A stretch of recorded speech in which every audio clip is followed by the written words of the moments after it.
जेके समूह कानपुर के द्वारा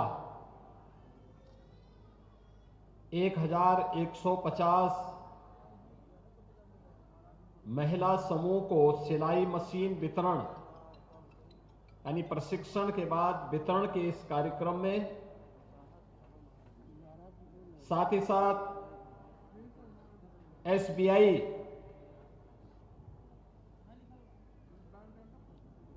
के सीएसआर मद से 2 मेडिकल वैन के शुभारंभ के आज के इस कार्यक्रम में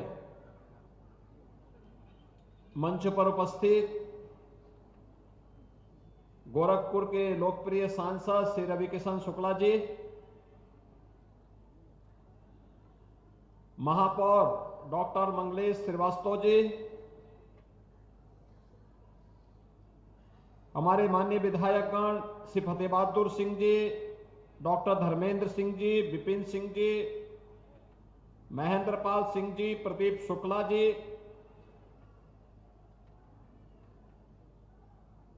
एमडीएमसीओ एनएसडीएल सुश्री पद्मा चंडरू जी, संस्थापक जेके टेक अभिषेक सिंघानिया जी, श्रीमती वर्षा सिंघानिया जी, श्री वेदांग सिंघानिया जी, श्री मनीष सिंह मान सिंह का, आशीष चौहान जी, महाप्रबंधक एसबीआई लखनऊ श्री आनंद मिश्र जी और सेवा भारती के प्रांत अध्यक्ष राहुल सिंह जी, आज के इस कार्यक्रम में विशेष रूप से उपस्थित मुख्यमंत्री की सलाहकार के साथ साथ प्रदेश के पूर्व अपर मुख्य सचिव श्री अवनीश अवस्थी जी, भारतीय जनता पार्टी के जिला के अध्यक्ष श्री युधिष्ठिर सिंह जी, महानगर के अध्यक्ष श्री राजेश गुप्त जी और भारी संख्या में उपस्थित गोरखपुर के महानगर ग्रामीण अंचल से जुड़े हुए महिला समूहों से जुड़े हुए सभी उपस्थित बहनों और भाइयों,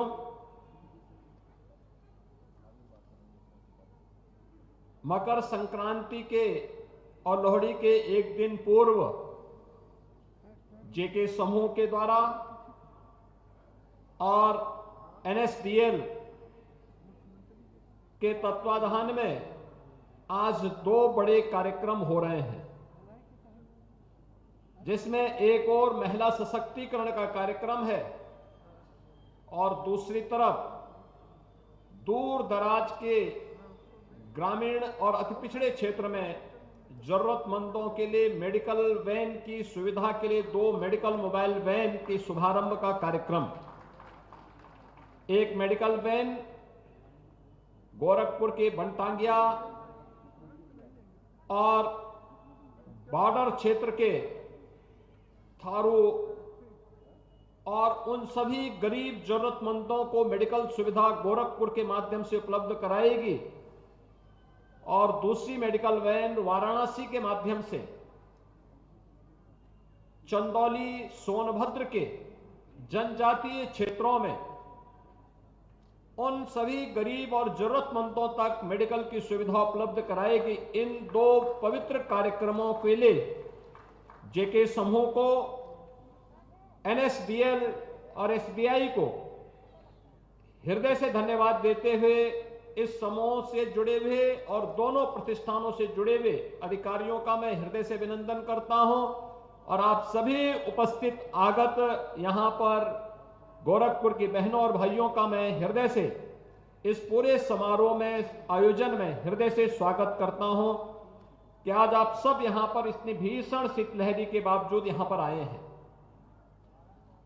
हम सब जानते हैं कि आधी आबादी का सशक्तिकरण किए बगैर हम भारत को सशक्त और समर्थ नहीं बना सकते। उनके लिए उन्हें सुरक्षा का वातावरण देना पड़ेगा, उनके प्रति उनका स्वावलंबन का मार्ग प्रशस्त करना पड़ेगा और जब उनकी सुरक्षा का वातावरण होगा उनके सामने स्वावलंबन का मार्ग प्रशस्त होगा तो स्वतः ही सम्मान का भाव भी होगा। ये तीनों एक दूसरे से जुड़े हुए हैं, सुरक्षा, स्वावलंबन और सम्मान।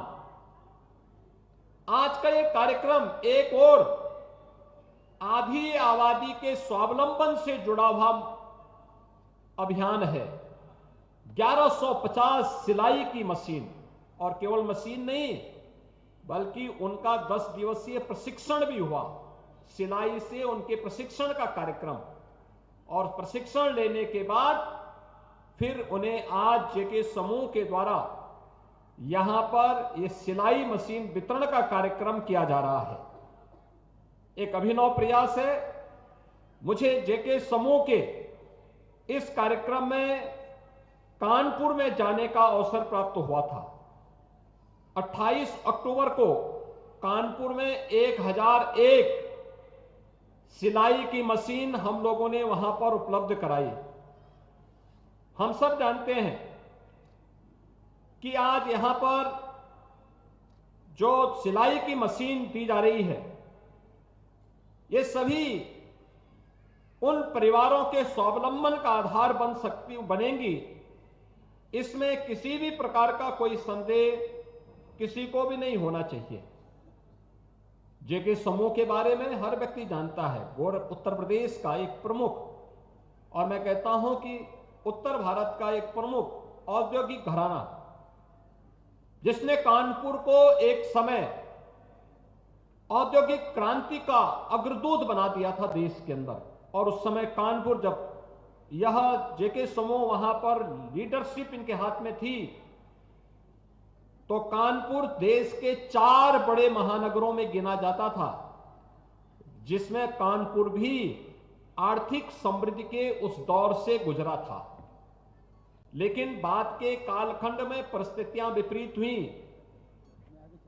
सरकार और स्थानीय स्तर पर जिस प्रकार का समर्थन और सपोर्ट मिलना चाहिए था,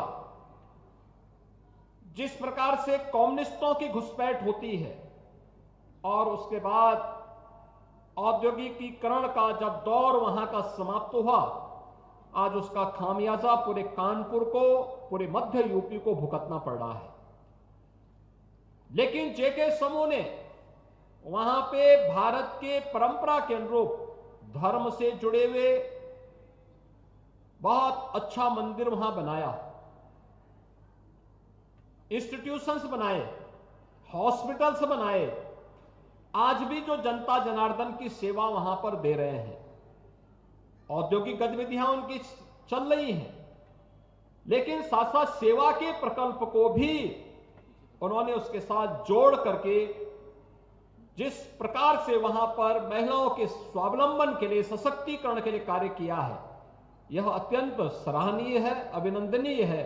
और आज 1150 महिलाओं को ये मशीन, जिसमें यहां पर ग्रुप बना करके उनके प्रशिक्षण हुए, अलग अलग उसमें प्रशिक्षण हुए, उनके प्रशिक्षक भी यहां आए थे और उन्होंने इन सभी कार्यक्रमों की नजदीक से देखभाल की। आज यहां पर इन सभी समूह को ये मशीन वितरण का कार्यक्रम हो रहा है। मैं इसके लिए जेके समूह को हृदय से धन्यवाद देता हूं और उनके पूरे इन कार्यक्रम की सराहना भी करता हूं। हम सब जानते हैं कि प्रधानमंत्री मोदी जी की टॉप प्रायोरिटी में महिलाओं की सुरक्षा, उनका सम्मान, उनका स्वावलंबन है। मोदी जी प्रधानमंत्री बने, प्रधानमंत्री बनने के बाद ही उन्होंने बेटी बचाओ बेटी पढ़ाओ का एक अभियान चलाया था, और बेटी बचाओ बेटी पढ़ाओ के बाद महिला सशक्तिकरण के लिए देश के अंदर अनेक कार्यक्रम चले। उन कार्यक्रमों की एक लंबी श्रृंखला है। श्रृंखला आप देख सकते हैं किस प्रकार से इस श्रृंखला ने देश को एक नई ऊंचाई तक पहुंचाने में योगदान दिया। चाहे वह जनधन अकाउंट हो, चाहे वह उज्ज्वला योजना के कनेक्शन हो, चाहे वह प्रधानमंत्री आवास योजना के लाभार्थियों को आवास उपलब्ध करवाने का कार्यक्रम हो, चाहे वह प्रधानमंत्री गरीब कल्याण अन्न योजना की योजना हो, या फिर ये लंबी श्रृंखला मातृ वंदना योजना का है और भी अन्य तमाम कार्यक्रम चले और वो चलते चलते आज वहां तक पहुंचे हैं कि मोदी जी ने नारी बंधन अधिनियम, जिसमें देश की संसद और देश की विधानसभा में भी अब महिलाओं को 33% आरक्षण प्राप्त होगा, वे सांसद और विधायक भी चुनकर के जाएंगी आने वाले समय में। यह कार्य भी अधिनियम पारित करके मोदी जी ने सुनिश्चित कर दिया। उत्तर प्रदेश में भी प्रधानमंत्री मोदी जी के प्रेरणा से हम लोगों ने अनेक ऐसे कार्यक्रम प्रारंभ किए जिसमें महिलाओं के सशक्तिकरण के लिए उन कार्यक्रमों में मुख्यमंत्री कन्या सुमंगला की योजना भी है, मुख्यमंत्री सामूहिक विवाह की योजना भी है। मुख्यमंत्री कन्या सुमंगला की योजना में बेटी के जन्म लेने से लेकर के स्नातक तक की पढ़ाई के लिए सरकार उन्हें अनुदान देती है।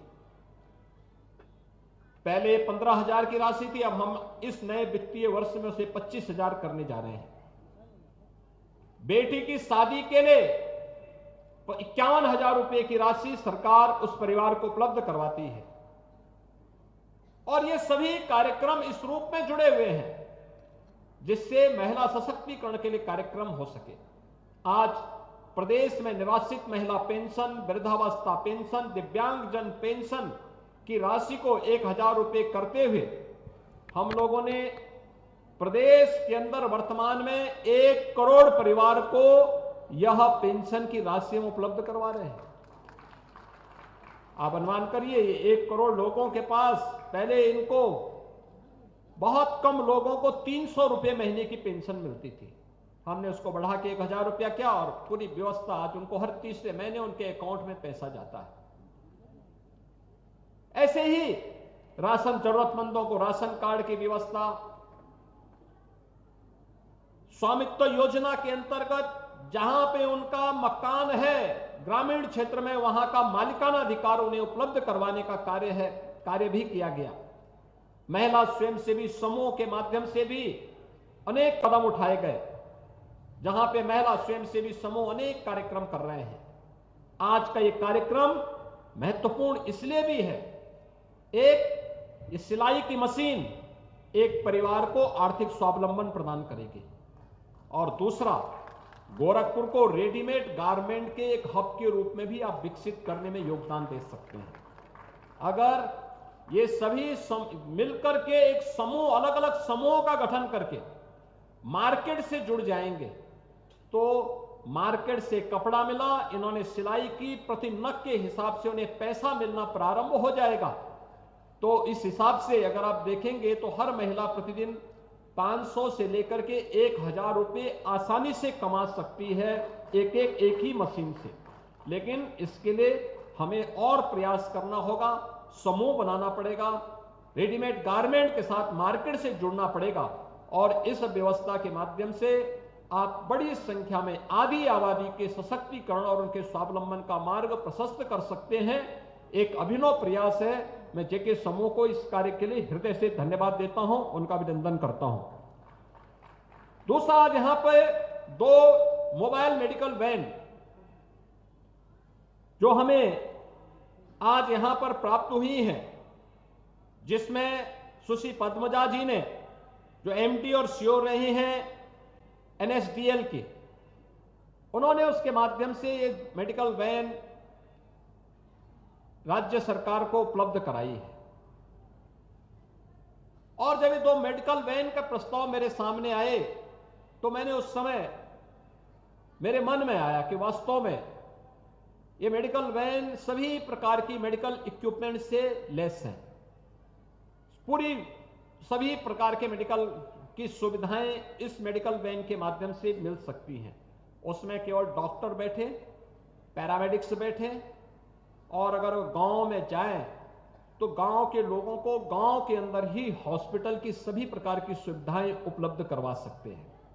और इस देश से इसके लिए कहां इन मेडिकल वैन को उपलब्ध करवाना है, तो मुझे लगा कि पूर्वी उत्तर प्रदेश के 2 प्रमुख क्षेत्र, एक जिसमें वाराणसी के माध्यम से सेवा भारती पहले से वहां पर इस कार्यक्रम को कर रही है और वहां पर इस कार्यक्रम के माध्यम से उन्होंने वाराणसी में मुसहर जनजाति से जुड़े हुए लोगों के लिए चंदौली के नौगढ़ के माध्यम से जितने भी जनजातीय समूह हैं उनके बीच में जाकर के सेवा के एक बड़े प्रकल्प को आगे बढ़ाया है।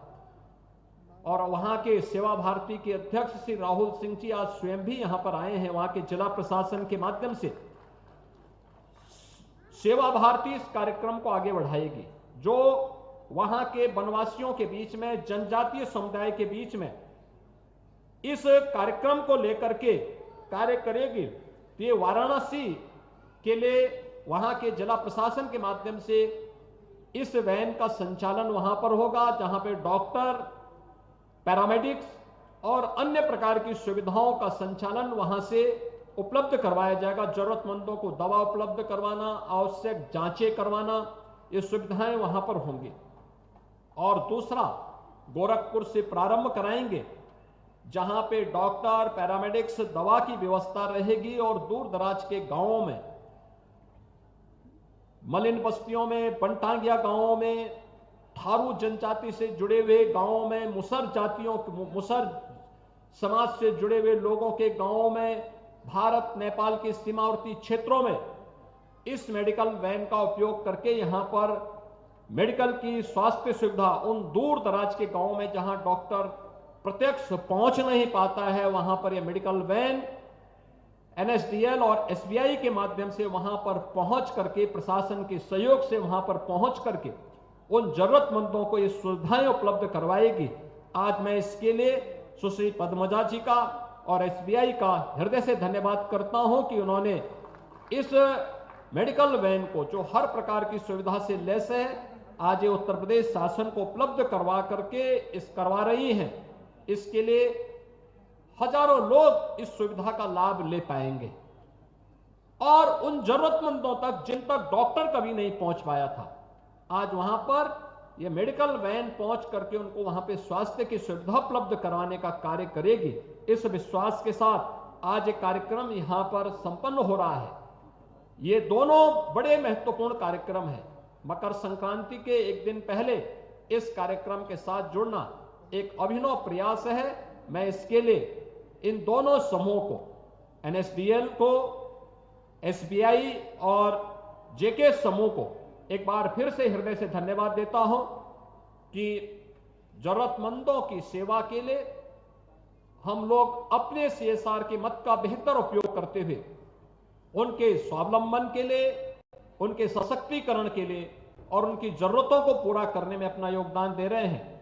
इसके लिए मैं राज्य शासन की ओर से भी उनका हृदय से धन्यवाद देते हुए अभिनंदन करता हूं और आप सभी लाभार्थियों को जो यहां पे प्रत्यक्ष रूप से आत्म सिलाई मशीन प्राप्त कर रही हैं, इनको बधाई देता हूं, मकर संक्रांति की अपनी शुभकामना देता हूं और साथ साथ जिन्हें मेडिकल वैन की सुविधा प्राप्त होने वाली है, उनको भी सभी को मैं अपनी मंगलमय शुभकामनाएं देता हूं कि उनको उनके घर में ही स्वास्थ्य की सुविधा इस प्रकार की मेडिकल वैन के माध्यम से हमें प्रदान करने में सहायता प्राप्त होगी। आज के इस अवसर पर एक बार फिर से मैं आप सबको मकर संक्रांति, लोहड़ी और जो भी पर्व और त्योहार इधर हमारे प्रारंभ हो रहे हैं, इन सब की अपनी शुभकामनाएं देता हूं और 22 जनवरी को अयोध्या में प्रभु राम के प्राण प्रतिष्ठा का भी एक भव्य आयोजन होने जा रहा है। आदरणीय प्रधानमंत्री जी के कर कमलों से 500 वर्षों के बाद यह अवसर हम सबके सामने आने जा रहा है। स्वाभाविक रूप से हर सनातन धर्मावलंबी, हर भारतवासी प्रफुल्लित है और प्रफुल्लित इसलिए है कि यह 500 वर्षों के बाद कई पीढ़ियों ने अपने आप को खपा दिया इस आंदोलन के साथ, इस अभियान के साथ, और आज वह अवसर हम सबको प्राप्त हो रहा है। यह भव्य समारोह हम अपनी आंखों से देख पा रहे हैं। मैं इस अवसर पर आप सबको 22 जनवरी के प्राण प्रतिष्ठा समारोह की भी हृदय से अभी से बधाई देता हूं।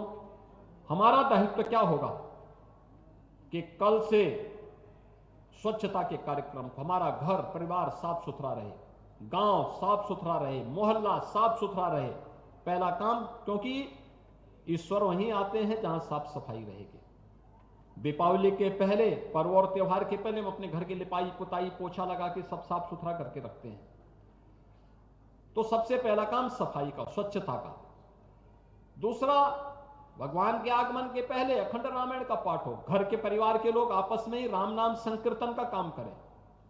परिवार के लोग ही आपस में बैठ करके कार्यक्रम कर सकते हैं। गांव के लोग मिलकर के देव मंदिर में भजन कीर्तन का कार्यक्रम कर सकते हैं। ये 16 से लेकर के 22 तक लगातार चले। 22 को जब अयोध्या का कार्यक्रम चल रहा हो, उसको हम लाइव देखें कैसे कार्यक्रम अयोध्या का हो रहा है। 500 वर्षों के बाद, याद करिए कितनी पीढ़ियां खप गई। आपके पूर्वजों ने भी उसमें योगदान दिया होगा, किसी न किसी रूप में योगदान दिया होगा। किसी ने भावनाओं से दिया होगा, किसी ने प्रत्यक्ष रूप से दिया होगा, किसी ने चंदे के रूप में दिया होगा, किसी ने किसी रूप में दिया होगा। इस सभी का योगदान है और सामूहिक योगदान का परिणाम आज वहां पे हम सबको देखने को मिलेगा। हम उस कार्यक्रम को देखें और फिर जब कभी अयोध्या 22 के बाद अवसर मिले तो एक बार अयोध्या में प्रभु राम का दर्शन करके नए भारत का, नए उत्तर प्रदेश में नई अयोध्या और रामलला का दर्शन करने का सौभाग्य भी सबको प्राप्त हो, इसके लिए व्यवस्था बनाएंगे भी। आपको वहां दर्शन कराने की व्यवस्था भी करवाएंगे। कितने लोग दर्शन करना चाहते हैं अयोध्या में? वाह भाई, सभी लोग तैयार हैं। आप चिंता मत करिए, आपका नाम नोट करवा करके अवश्य वहां की व्यवस्था करवाएंगे। तो आप सबको मैं आज के इस अवसर पर हृदय से बधाई देता हूं, अपनी शुभकामनाएं देता हूं। आप इन दोनों सुविधाओं का लाभ प्राप्त कर पाएंगे, इसके लिए मेरी मंगलमय शुभकामनाएं। धन्यवाद। जय जय सीताराम। बहुत बहुत धन्यवाद, बहुत बहुत धन्यवाद पूज्य महाराज श्री। ये सदन कितना भाग्यशाली है।